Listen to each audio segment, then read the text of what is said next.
ইমানদারির সঙ্গে বলবেন আমাদের সমাজে সব থেকে কম বেতন কার? কথা বলেন না, ইমানদের সব থেকে কম। আচ্ছা, স্টেজে ইমাম সাহেব কে কে আছেন হাত তুলে? আমার পাশে এটা আবার আমার ক্লাস করে হযরত মোল্লা মরহুম উরমান সাহেব মুর্শিদাবাদী, আমাকে কোলে করে মানুষ করেছেন। আমার আব্বার মাদ্রাসায় তখন পড়াতেন, তখন মুবারক হয়তো ছোট ছেলে, ইনারা এই আমার সাথী, একদম বিছানার সাথী। তো এও ইমামতি করে। আপনি ইমাম নাকি?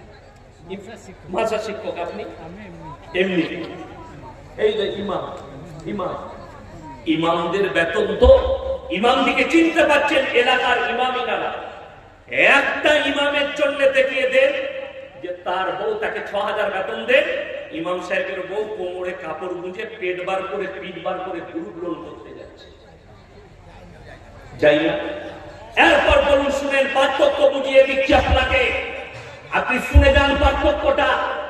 ইমাম সাহেবের বেতন ৬,০০০, আর আপনার স্বামী, হে আমার মা, হে আমার বোন, তোমার স্বামী প্রত্যেক দিন ৭০০ টাকা রোজগার করে টোটো চালিয়ে, ৩-৭-২১,০০০।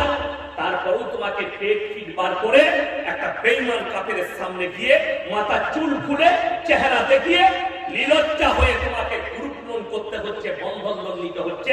জানবে তোমার পয়সায় আল্লাহ বরকত দেয়নি।